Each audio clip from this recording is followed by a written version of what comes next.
Check.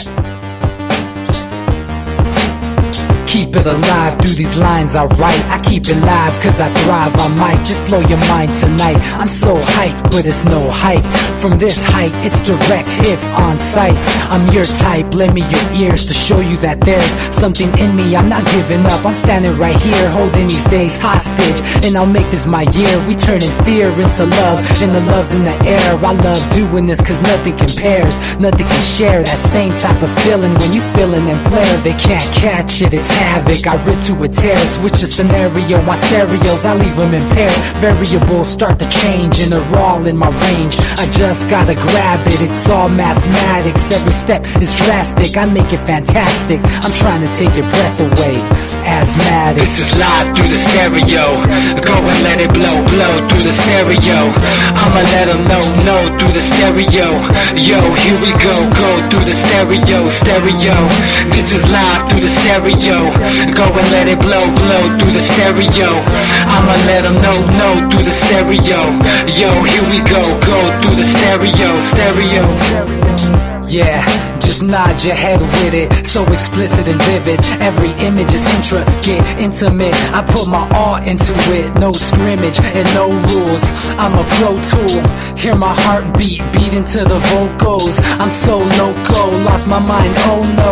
It's Ponderoso, dope, so no overdose, cause it's dope, yo. Man, this is house grown, mixed with some milestones. So I let the style flow down like the Dow Jones, bringing it with some foul tones, letting the crowd know we getting loud, so it's eardrum rudiments. Yeah, we bring it rude again. Move, little hooligan. Music for tuning in, full time to the 10. I'm on my clock like I told you. I'm doing this for dreams we pursuing.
Hey guys, we're back. We're having I don't know why, but it got disconnected there. Let me get DB back on here real quick, and then we'll be starting the show off. Anyway, like I was saying, thank you guys for tuning in. Make sure you check out our website, theantimedia.org, and check out all the new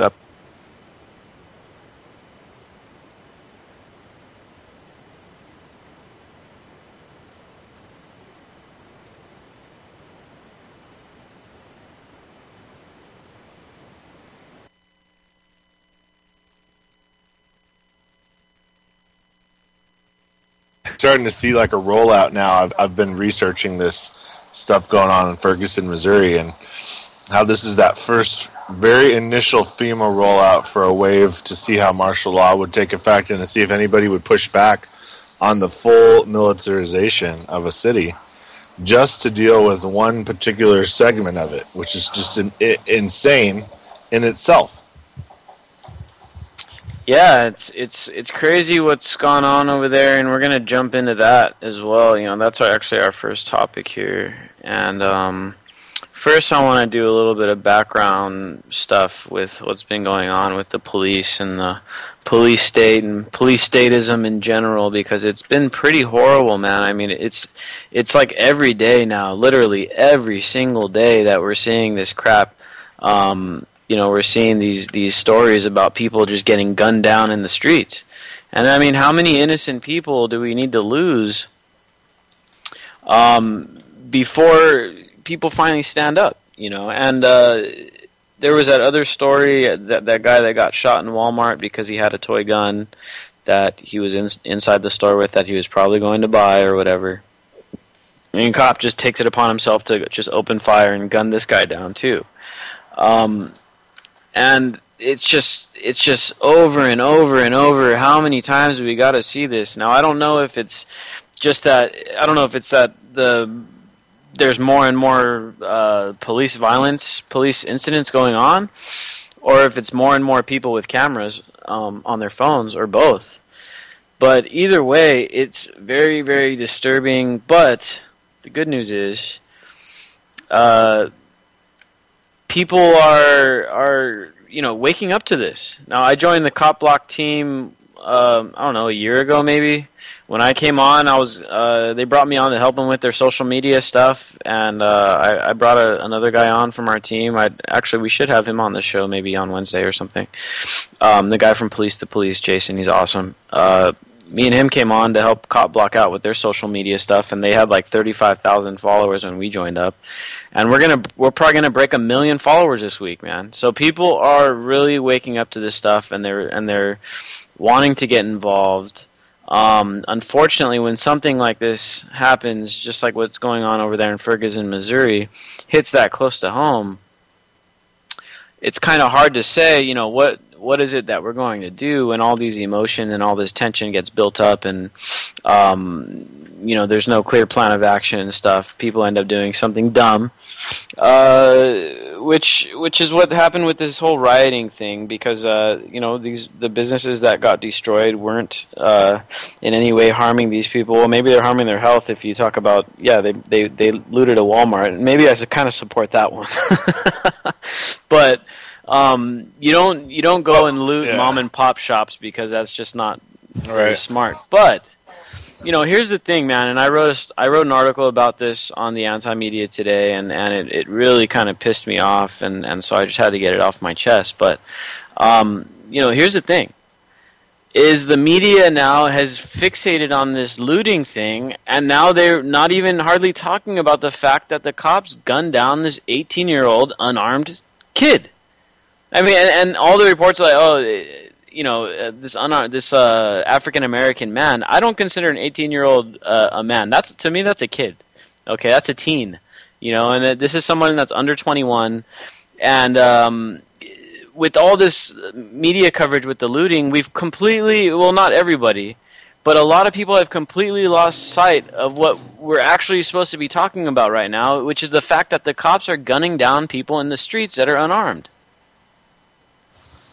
Oh yeah, absolutely. And the thing is, they're going to do it on, the first, most obvious portion of our populations, just to see what they can do. Maybe they can draw people into some kind of a frenzy. I think people are a little too smart for that right now, and they understand that they're outmatched and outarmed, because what basically happened here was we got to see the rollout of what martial law will look like. These guys have military-grade vehicles at their disposal. And as we saw from a hidden video interview with a cop a couple of days ago, maybe a week ago, where he pretty much came out flat and said it, hey, you know what, if the federal government is not pretty much following the Constitution anymore, we're not going to either. That's the prevailing attitude. So if the people in this country are okay with that, then what will happen will be a full-scale, pretty much police state. I mean, everything you do will be controlled down to minimize risk to the ruling elite. And there will be no chance for any social upheaval, and there will be no chance to have a better future and a brighter future. It's going to be the monarchy again, and serfdom, enforced with the grid that they're building. So if we can get around that, I mean, this is the first step of it. They're going to try to make our own police forces fight our own civilians, which is just, it shows the mentality of a lot of people in this country. Yeah, and it's something that seems like it's going to happen pretty soon here, man. Because like I was saying at the beginning, I don't know whether there's an increase in violence or now we just have better documentation because everyone has these phones, and people are taking advantage of live streaming services and stuff so that the cops can't take your phone and destroy your evidence. But it almost seems like they're trying to provoke this kind of stuff to happen. They're trying to get people to get out and do these stupid things in the streets, and just to gauge what's going on. Now, here's one thing I'll tell you. Seeing these people riot tells me one thing. People are fed up with what the hell is going on right now, and they're ready to do something about it. They just need to have the right plan of action, the right way of going about doing it in order for it to be effective. Because what was done last night was not effective.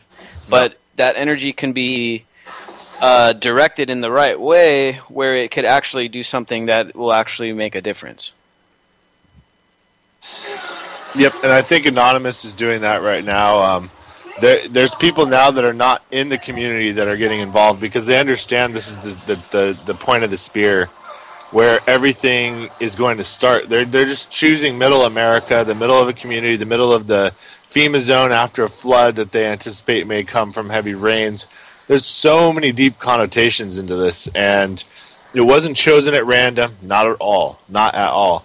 You're sitting in the heartland that's supposed to be the most dramatically affected by what they're considering climate change, and pretty much the heartland in the Midwest is going to be decimated in the next couple decades. So they want to get a head jump on it. I urge everybody to read.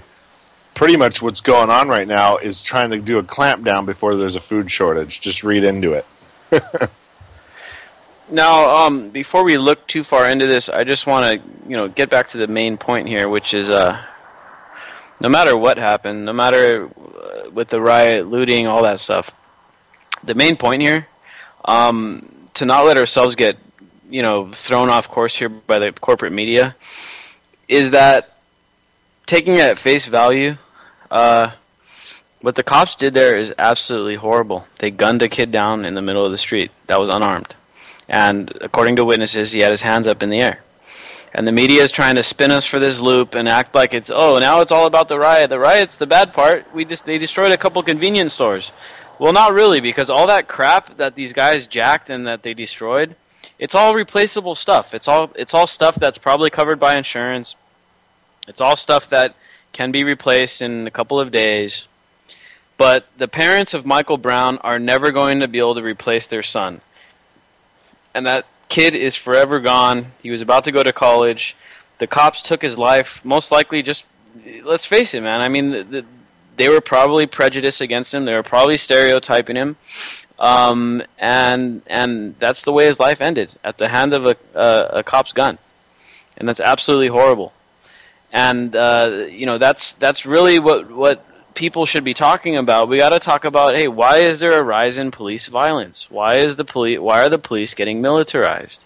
And the media conveniently shifted us away from that and started talking about this whole looting stuff. Now, while we're on this police state stuff, there is a new bill coming into some action here where these congressmen and kind of ironically, they're these Republican dudes. I'm guessing they're from like the Liberty Caucus or whatever. They're proposing some new legislation that's supposed to demilitarize all these ABC agencies, the IRS, the EPA, and all that stuff, which would be a positive step in the right direction. Is it going to pass? Probably not. Probably just a big PR move, but at least it's being proposed, and at least it's going to be talked about, because that's our main weapon here, is raising the awareness and getting people to understand what the hell is going on, so that when a solution finally is presented, there'll be enough people that understand, okay, yeah, things aren't right now, let's try out this new solution. And that's what we really need right now, until we really have concrete plans in place about how we're going to deal with these types of things. For now, the greatest asset we have is just getting people aware of what the hell is going on, and I think that's the great function that Cop Block is serving right now. And I'm lucky to be a part of the team, so that my voice and our information can be heard as well. Is bringing that awareness about, man, and that's all we can really do for now, until we start testing out ideas in real life about how do we make alternatives to police? And we have another article on the Anti-Media that you guys can pull up. It's about autonomous self-defense communities where people basically real-world solutions to getting rid of the cops and having community-based solutions. You guys can find that on the Anti-Media. Just search autonomous defense groups. But basically, Derek Bros wrote it, and it's kind of modeled after what they've done in Mexico, down in these zones where the locals have taken over the communities away from the drug cartels and away from the government, because they all know they're both corrupt. And I think that is probably the direction that we need to move in, a non-government, community-based direction of policing and securing our own communities, where the people actually have accountability that are up there, and they're kind of like a, what do they call, neighborhood watch type of thing. Hopefully not like George Zimmerman, but you know what I mean. A kind of a more community-based thing where people can actually fire people if they do something wrong, and they're not going to get paid vacation for killing a kid. You know, and that's basically the extent of punishment right now for cops, if you can call it a punishment. I mean, they get slapped on the wrist and they get paid on administrative leave. Now, there was another story covered by Justin King on the Anti-Media as well about this other cop story where it took 3 years, man. These cops, and there was video, some guy, it was in a park, and these cops just beat this guy down.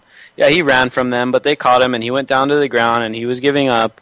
And these cops, man, at first it was one, he was just stomping the guy, and then another guy runs up, he starts stomping the guy, then a third guy runs up, and they all continue to stomp the guy, and it's all on video. It took 3 years for this cop to finally get fired and get charges pulled up against him. For all that other time, he was either still working or he was on paid administrative leave. Basically, he was on vacation for that whole time. You know, so we're not getting any kind of accountability out of these cops, and that's where we need to focus our attention. When we see these big stories that actually get mainstream coverage, like that big guy that got choked out by the NYPD a couple weeks ago, and then this story that popped up down in Ferguson. These are the kind of times that we need to capitalize on pushing this accountability agenda and pushing these alternative agendas. And we can't let everybody get fed into this whole thing about focusing on, oh, yeah, they should have rioted, or no, they shouldn't have rioted, or this is why they rioted, no, this is why they didn't riot. Well, none of that matters. People riot, people do dumb things all the time. Nobody died, okay. Well, it's all junk that could be replaced. Okay, cool. Let's keep it on the real issue, which is bringing accountability to these damn cops. Well, it's like Michael Brown's mother even said, you know, if this kid who's about to go to college is going to get shot 10 times and they're going to leave his body in the street like that and then militarize around this guy and not cover him up, I mean, it pretty much shows that they already are kind of considered, you know, a lesser person. So what do they have to lose, man? Why do they care if they riot? Why do they care if this even spreads as far as they can spread it out?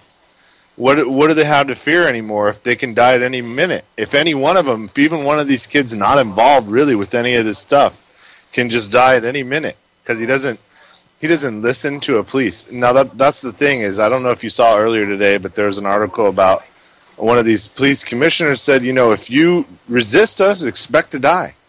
And this was put out in print, man, and is there an outcry towards it from the general public? Well, they're so cowed at this point that a lot of them are like, no, this was just, anything's justified to keep the peace. Well, it's really not. At what point does it become just, it becomes murder? It's justified just like in a war on our own civilian population. And that's the beginning of martial law. And martial law in this country would never work. So it's like they said, it's the fracturing. The fracturing is about to start.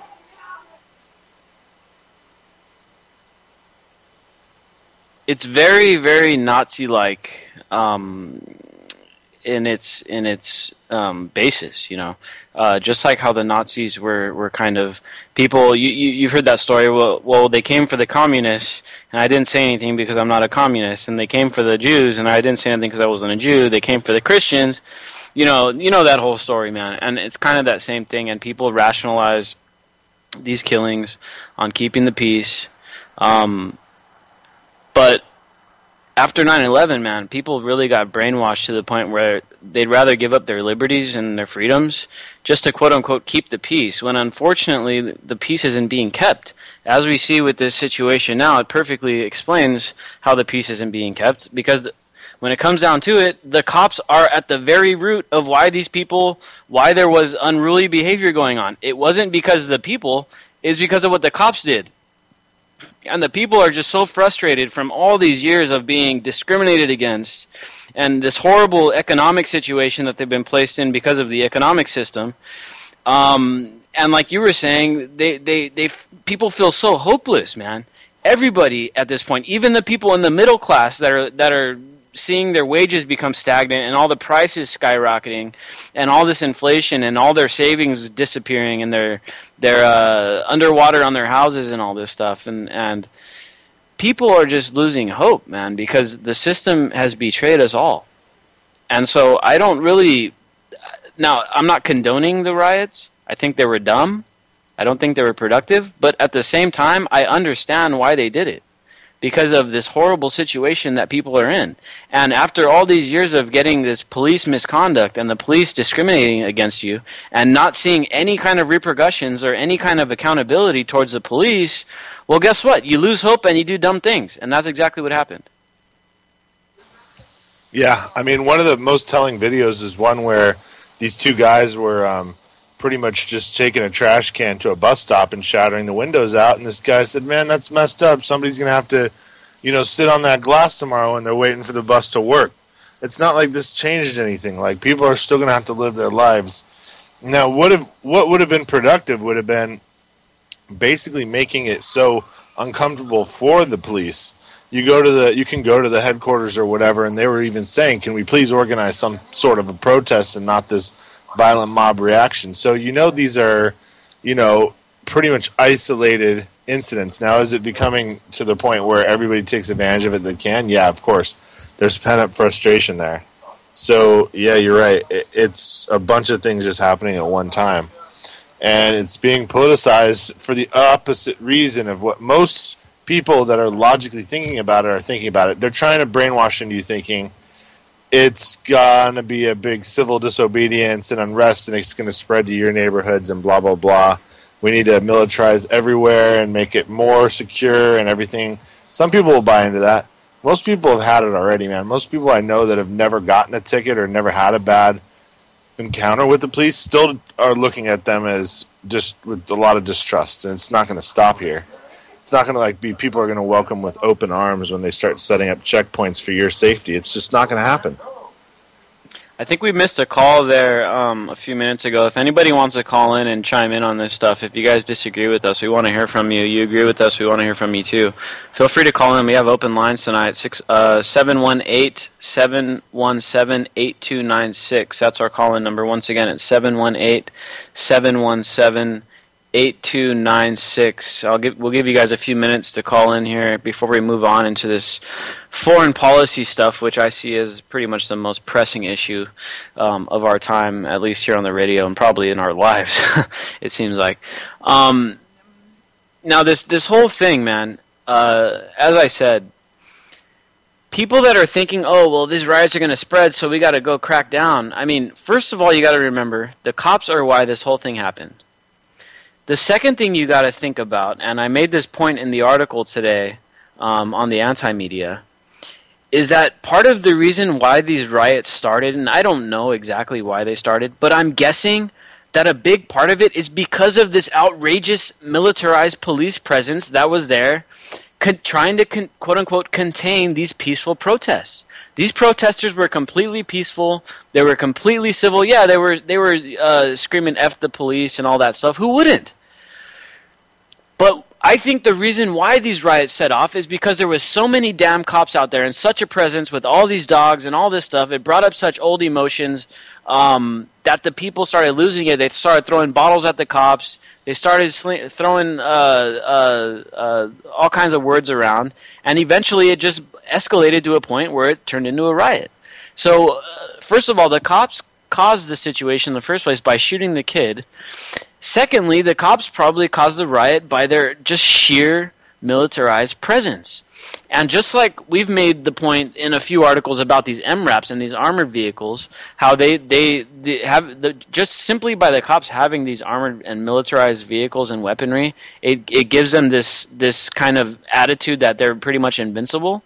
Well, when you put that kind of weaponry to use against a large amount of people that are extremely upset, guess what? You're going to piss them the hell off. And I think that also may have led to what happened over there, man. So out of all this stuff happening, we can't sit here and try to make the big story out of the rioting. That'd be completely foolish. We just need to keep in mind what happened, who the victims really were. So what, a Walmart got looted. Yeah, it was dumb. But that's not the real story here. The real story is the rise of the police state, and we all need to wake the hell up to it because it's coming to every little hometown near you. Here in Chula Vista, we got a massive presence of militarized police. We've got at least 2 MRAPs here in my small town. We've only got a couple 100,000 people that live here.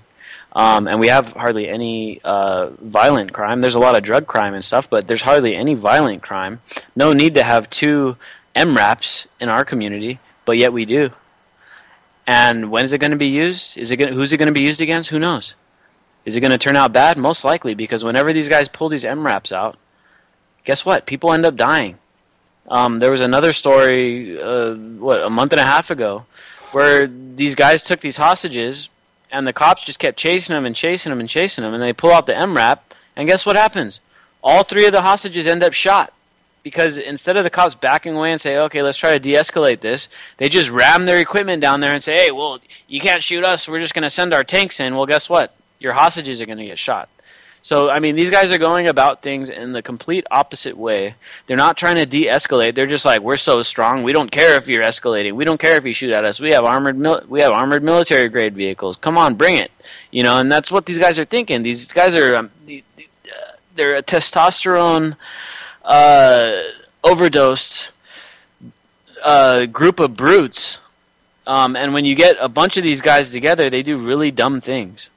And we really need to make an effort, whether it's locally, federally, whether we try to support this new bill that's coming up through the House to demilitarize the ABC agencies, whether it's to get body cameras on your local police, which they're getting ready to do here in San Diego, which I think is kind of a positive thing, or whether it's just joining Cop Block and turning the camera on the cops and live streaming your situations, or going out trying to shut down these Nazi DUI checkpoints and all this stuff.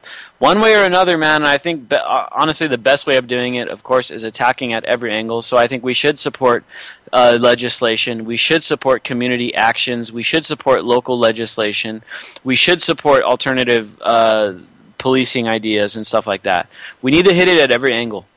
And then sooner or later we can bring this police state to its knees. But if we stay quiet, we allow ourselves to be stampeded in this direction. Oh, just keep us safe. We don't care if you militarize. Protect us from those rioters. Even though there's only a handful of rioters, only 15, 17 people got arrested.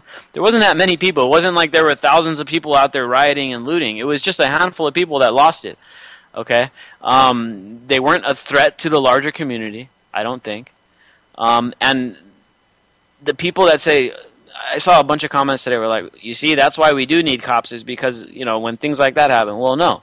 The cops are what caused that thing to happen, so no, we don't need cops.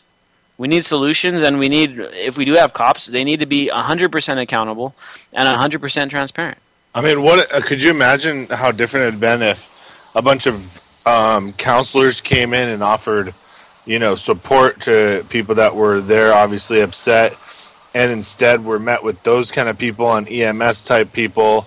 But no, they got met with an MRAP and with police dogs. I mean, a lot of them, dozens of them, and 210 officers responded. Can you imagine that? I looked Ferguson up, man. Ferguson's not that big. That means that other police departments in that vicinity emptied out to go down there. That's what the encroaching police state is. That's what mission creep becomes when you try to offload a bunch of equipment you can't do anything with when you're the government. Under that pretense, you arm a bunch of people that really honestly could probably not do a great job in the military and probably went to the police force for that exact reason. You ever notice how there's not that many there's not that many of each. You're either a military or a cop. There's not so many of both that have done both jobs. They don't really correlate well, man.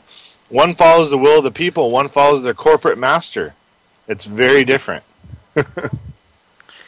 Yeah, man. So I don't know if if anyone wants to chime in. Here's your last chance. We're gonna start moving on into this foreign policy stuff for now. We can go back to it because it's such a big issue, and I think it's kind of symbolic of our larger issue, which is just people not just these bureaucrats so out of touch that they think that they need to throw these weapons of war on the streets, as if we're the damn enemy. We're the people paying these guys' bills. We are supposed to be the people who they are keeping our rights upheld. Now, when's the last time you've been pulled over by a cop where the cop was over there trying to uphold your rights? Because every time I've ever been pulled over by a cop, that guy immediately tried to undermine my rights by tricking me into letting him search my vehicle, or letting him give me a breathalyzer, or asking me where I'm heading, where I'm going, who I'm with. Let me see your papers. I mean, are we in Nazi Germany? These guys are supposed to be protecting our rights and our liberties. That's what they're hired to do. That is what their job description is. But as soon as they take that oath, it's like, okay, here's the oath, but we're not actually going to, we're not going to hold you to that. What we actually want you to do is the opposite. We want you to learn how to break people's rights. We want you to learn how to trick people into incriminating themselves. We want you to learn how to entrap people. We want you to learn how to do unconstitutional checkpoints, search and seizure without warrant. It's like, what the hell do they do with that oath? And that's why I'm so thankful for this Oath Keeper organization. And yeah, they may be conservative-leaning and stuff, but on a lot of things, they are in the right place, and they believe in the oath. They believe in liberties. They don't believe in searching and seizure, Yeah, they may be a little extreme on the border situation and immigration and all that stuff. That's, that's their opinion, and okay, I disagree with them, but whatever. I think the fact that the Oath Keepers exist is a positive sign of kind of the broader sentiment and the support that the Oath Keepers get. Oh man, there's a lot of people that support the Oath Keepers, man, and I think that's great because that's what we need. We need people, if they're going to join the military and they're going to join the police and stuff, eventually one day I hope to make all that stuff irrelevant. But for now, if there's going to be people doing that stuff, then we need to have them accountable and actually live by that oath that they take, which is supposed to be to protect our rights and our liberties. Now let's move into this this whole Iraq thing, man, because this thing is going down. The U.S. has launched wave after wave of airstrikes, and I think a lot of people got duped this time around, and I don't blame people because I think we've all been duped over and over again in Iraq. If to add a little context to this, if you remember back in the 90s, early 90s, now I don't remember personally, but I did a bunch of research to look it up and figured all this stuff out. But there was this little girl that came out, and she did this little congressional presentation, and she claimed that these little babies were getting thrown out of the incubators by Saddam Hussein, and that they were getting thrown on the ground and stomped to bits. And that kind of led to our pretext, and it kind of built the public opinion and said, yeah, you know what? Yeah, screw Saddam Hussein. He's horrible. Even though we just got done being his buddy like 3 years ago, that guy's bad. He's throwing babies out of the incubators. Now, what we have to remember about the whole baby in the incubator thing, which is one of the biggest things that got us into Iraq in the first place, is that it was a completely made-up, fabricated lie. Okay, that little girl turned out to be, I think it was the Qatari ambassador's daughter, and it was completely made up. It was completely a lie, but the government sold it to us, hook, line, and sinker. Everybody bought into it. A few months later, after we started invading Iraq, the whole story dropped from the headlines. No one ever mentioned it again until later on, where it was found out who this little girl really was, and she turned out to be basically a Saudi-aligned, basically a U.S.-aligned ambassador's daughter, and that's what got us into into Iraq in the first place. And now we have to look now at the situation with ISIS. A lot of this video and a lot of these images coming out that are purportedly coming from ISIS's Twitter feed and stuff like that, they look very, very staged, bro. I mean, I can't say 100% for sure, but there's a few details that I do want to go into later, which may kind of back this up. Whether or not it's true about these videos or not, I don't know. But, I mean, it just doesn't make any sense that these guys are going to put out videos recording themselves shooting little kids in the back of the head. I mean, why the hell would they do that? Do they want the U.S. to get into war with them and go bomb them? I mean, they're putting out videos of cutting people's heads off and putting them on spikes and stuff like that. It just doesn't make sense to me. Now, here's the thing. What sold America on this brand new bombing of Iraq, and Obama, first of all, he said, oh yeah, this is going to be very limited, surgical strikes. And then as soon as he started bombing, a day later, he said, well, this isn't going to be a short project. This is going to be long-term. You know, and it was just like, oh, okay. Like, it's a day later. No longer is it going to be a couple quick strikes. Now this is going to be a drawn-out thing. Like, literally 1 day later. And Obama said this. And if you look at these strikes, these airstrikes, and where they hit. Now, this is the most telling thing to me. And our friend Brandon Tuberville brought this up. He's a writer on the Anti-Media. He has a show here on UCY as well. And he wrote this great article over on Activist Post. Now, I don't agree with everything that he put in there, but this point here makes a lot of sense. Where were the airstrikes so far, as of now, where have the airstrikes hit that the U.S. has dropped in Iraq? I'll tell you where. They've hit Erbil, which is in the Kurd-controlled area of Iraq, which just so happens, quote-unquote coincidentally, to be Kurdistan's oil hub. Now, where have the airstrikes not hit? They haven't hit anywhere near Mount Sanjar, where all these 40,000 people were stuck and surrounded by ISIS, facing death by execution or death by starvation, which is what sold the American people to say, oh yeah, whatever, just go ahead and start limited strikes. As long as it's limited and as long as we're going to just save these 40,000 people stuck on this mountain, okay, yeah, let's do it. Now, there's the thing. Our airstrikes did not hit anywhere near that mountain. They hit Erbil. They hit where the ISIS dudes were about to capture a bunch of oil infrastructure. So why are we going back into Iraq again? Well, in my opinion, it's for the oil. It's not to protect anybody. We don't give a damn about protecting civilians. If we did, we would have stopped Israel from doing what they were doing. Instead of Obama just paying lip service to saying, hey, Israel, you guys need to stop killing civilians, or we need to promote a ceasefire, while at the same time he goes and refunds all of their munitions and refills all of their weaponry. If we really cared about humanitarian issues, we would have stopped Israel from going into Gaza, but we didn't. So now the U.S. is like, oh, well, now there's a real humanitarian crisis over there in Iraq because these people are kind of like Christians. They're not really Christians, but they're kind of like Christians. And so we got to stop them because 40,000 of them are going to get slaughtered. Well, you guys have had, a week and a half to drop your bombs, and you haven't dropped a bomb on one target where these ISIS dudes have these Christians, quote-unquote Christian guys, surrounded. You dropped your bombs to protect oil. I mean, that's where I'm at with this thing. They lied to us again. Let's face it. They've lied to us how many times to go into Iraq? How many times have we gone into Iraq under false pretense? To think that the government is finally not going to lie to us, and of all people, under Obama? No, man. I mean, they completely lied to us. They fooled everybody. Even a lot of my anti-war friends are like, yeah, you know what? I hate the fact that we're going into Iraq, but yeah, those ISIS guys are horrible. Yeah, but that's the same exact thing we said about Saddam Hussein. You know, and that's where I stand on this thing. I don't know about you, but that's where I'm at. I think this whole thing is based on garbage. They fooled us again, and I'll tell you who's benefiting. Have you looked at the stocks of the military contracting companies lately? These guys are making a killing. Yeah, it's exploding. I mean, and the drones are rolling off the conveyor belt. And it gives you the perfect pretense to open up like this string of drone bases to pretty much go out and control any oil wells. Now, they don't really care if they're going to commit these brazen acts of genocide on people that are pretty big minorities there. There was only about, I think, 300,000 of these Yazidis. And in fact, they're being called, Satan worshippers and everything else, and supposedly they're slaughtering whole families and stuff like that. So you've painted ISIS as this perfect villain to go back in again and establish more control. And this time it'll be in Syria. We're going to go into Syria now. If that doesn't make sense to people, I don't know what will. We don't need to go in with troops. We'll now go into their airspace. And what in the hell can Assad do?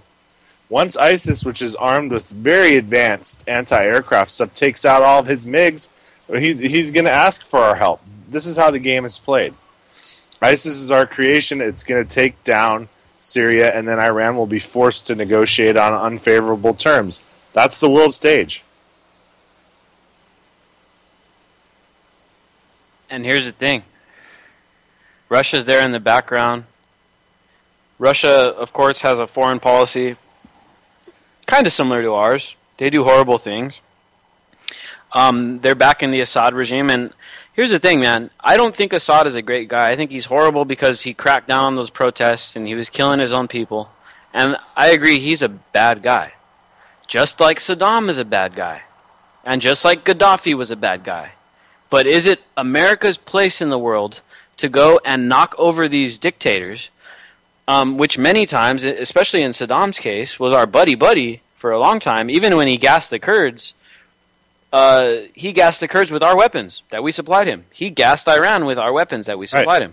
Because if it is our job, we're an autocratic state now. We're way beyond an oligarchy. There's absolutely no more voice except for one of conquest, under the pretense that it's morally right because might is right, and we'll make order out of chaos in the world. And that's the whole dialect that we follow, and we've been kind of brainwashed into following all along. There's so much instability in the world, we have to be the shining force, even if it means becoming as bad as the people we have to fight to do it. And it just seems that that's the prevailing attitude and excuse being used for taking care of people here at home, whether it be in Ferguson or people over there that are being bombed smithereens from 15,000 feet, man. I have no idea what's coming. So it's all the same engine and the same machine, and it's gearing up. Yeah, man. And, here's the thing. Especially considering that the bombs that we're dropping over there aren't actually humanitarian bombs. These are bombs that are going out to protect the oil industry. Now, a point that Brandon made in his article on Activist Post, which I'll probably actually republish on the Anti-Media tomorrow. If you guys want to read it, it'll be on the Anti-Media top stories tomorrow. Is this. If Kurdistan were to break away from Iraq and become its own country, and if it were to keep its own oil wells that it has up there, you know how big of an oil producer it'd be? It'd be the 9th largest oil producer in the world, okay? So these people have a lot of oil. And that is why we're going in there. The American government does not give a damn about innocent life. If we're going to be dropping anything in Iraq, it should be humanitarian aid, it should be food, it should be water. If we're going to help these people on that mountain, that's what we should be dropping, humanitarian aid. And here's why. The Kurds already went in there, and here's the thing. The Kurds are the people from that area. They actually have something to fight for. They're going to fight ISIS tooth and nail to the very last house standing. ISIS will never take Kurdistan. Kurdistan is a mountainous area. That's like us trying to beat the Taliban. It's just not going to happen, okay? So that's one thing. Here's the second thing. The Kurds already went in there and rescued 20,000 people off that mountain, quietly. And they didn't need any help. They did it on their own. They went through Syria because the Kurds are a people that have been... Kurds are people that are trapped between borders. They're trapped between Syria, they're trapped between Iraq, Turkey, Iran, all in that mountainous area, and they've been living there for probably thousands and thousands of years. They probably have tunnels, and they have plenty of ways to defend themselves. Mountains are typically very, very hard to take, looking at from a military standpoint. They all have a Mujahideen kind of philosophy, too. I know a guy who's a Kurd, and his father had to leave because his father was, way too involved fighting actually for against the Soviets in Afghanistan for us, and then he got safe harbor over here. And they've always been kind of like a friendly type of regime for us, mostly because they fought the Soviets, and they still want to, and they'd be a perfect natural balance on Assad's border. So yeah, they're going to get propped up. This is the whole thing, was to divide most of that area into Kurdistan, and now there's going to be some other weird one they're going to try to start up. ISIS is going to try to state build, but there's no way they're going to. They're getting hit by tribes now out in the desert when they're trying to get to these wells, so ISIS will be dealt with, and then it's chaos again. Another power vacuum will happen. So will 3 or 4 mini-states come out of this? Yeah. Kurdistan, definitely. When Iraq's already armed Kurdistan, which, what the heck? Kurdistan, they've actually armed the Kurdish forces, so they accept them. They're legitimate now. Exactly, and you know what? I was actually working on an article right now. I was editing for the Anti-Media from Justin King, and that's really the point that he's making, is that ISIS may be the one thing that'll actually bring these rivaling factions in Iraq together, because you have the Shiite, you have the Kurds. You got these other pseudo-Christians, the Yazidis, and you have the kind of secular Sunnis that are out there that don't want violence. All they want is what you and me want: peace and opportunity and freedom. And that's what they want. They want to live their own lives the way that they want to live it, whether it be according to their religion or whether it be according to whatever it is that they believe in. That's what they want.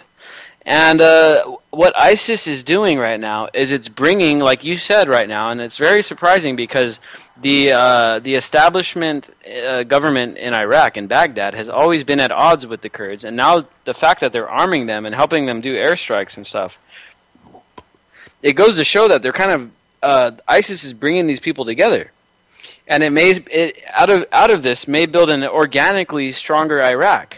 Now, the only thing our meddling is doing is undermining any organic connections that they're making and any organic alliances that they're making, because now ISIS can say, oh, see, look, now we're fighting against the Americans. Who's the bad guy now? You want to side with Baghdad that's getting support from the U.S.? You want to side with the Kurds that are getting support from the U.S.? Or you want to fight against the U.S.? You want to join us?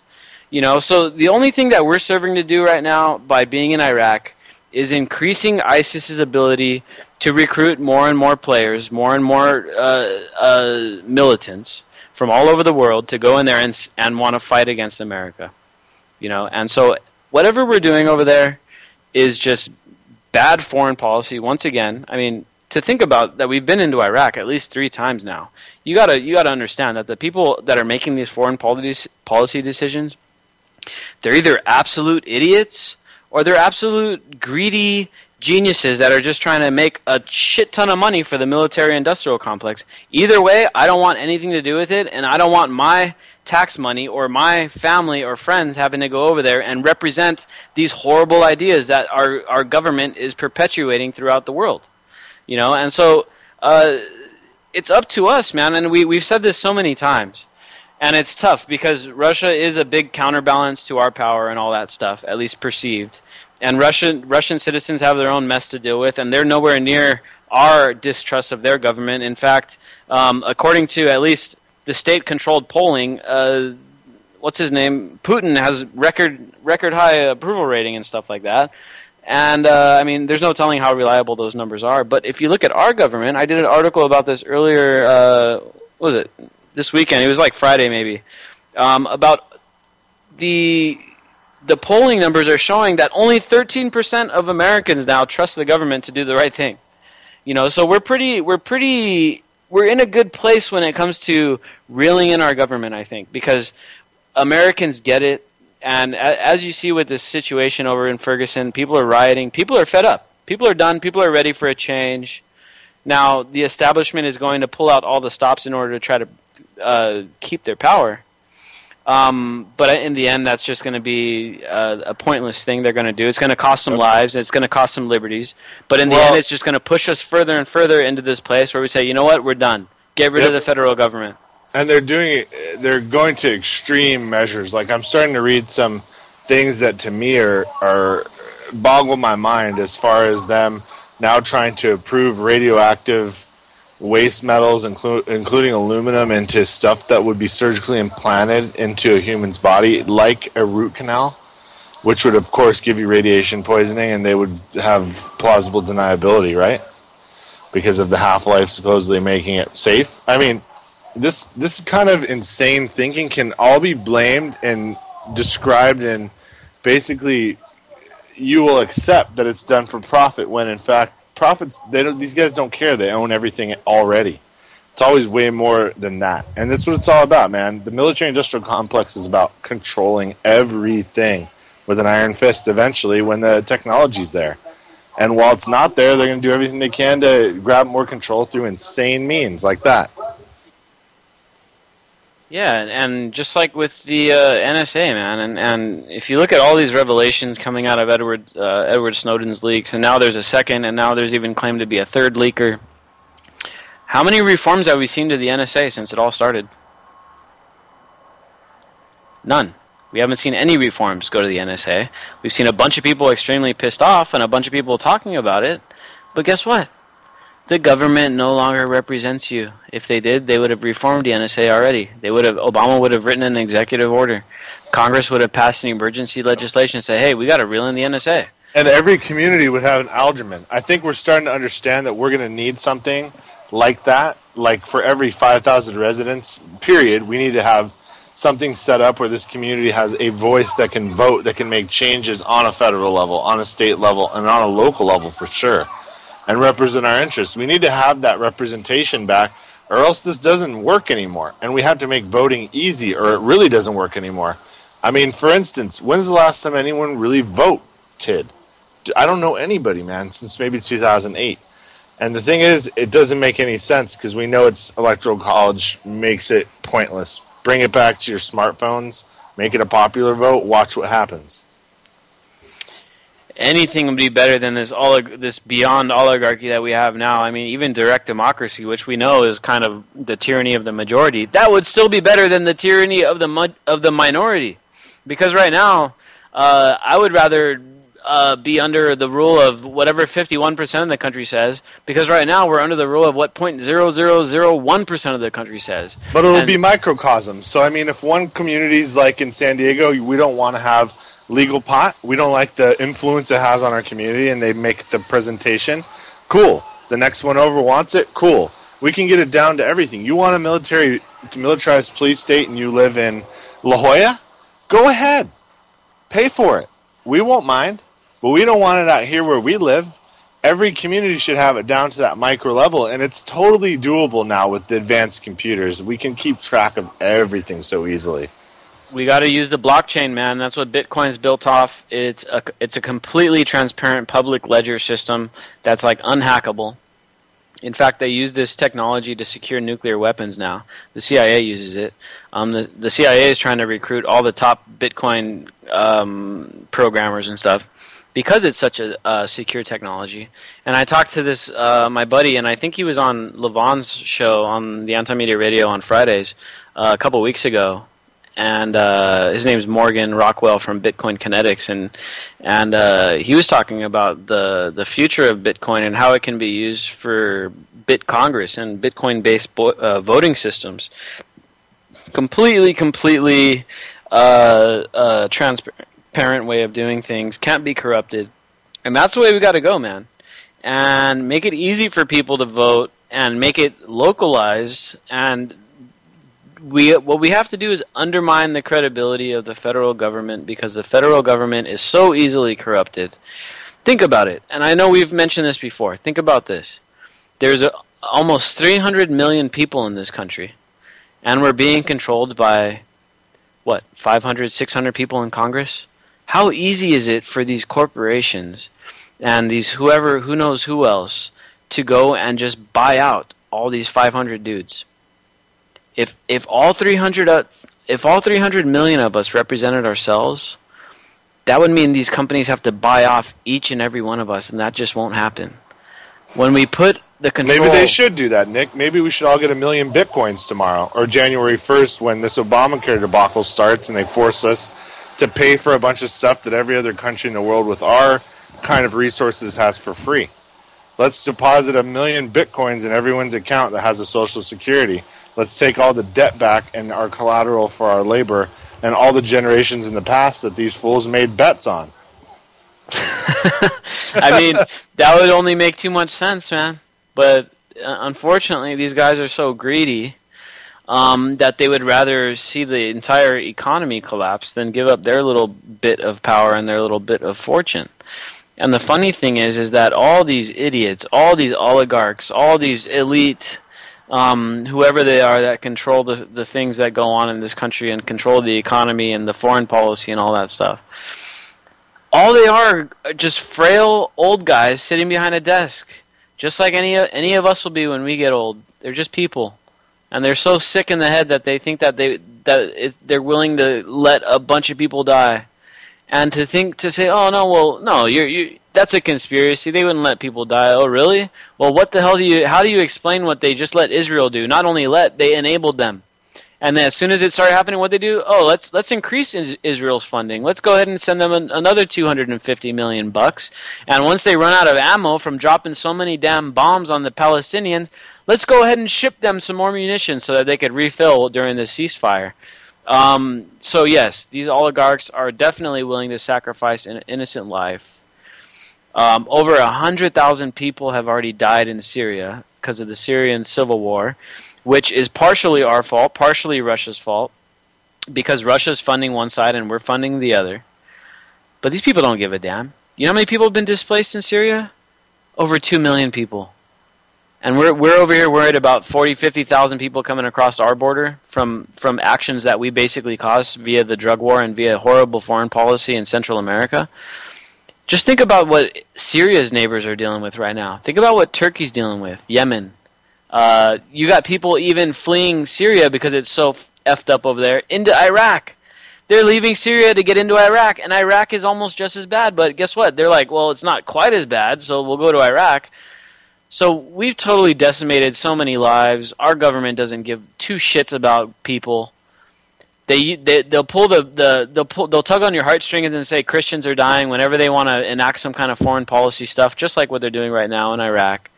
And I know this is like the first anybody's ever heard of Yazidis, unless you're a student of history and geography.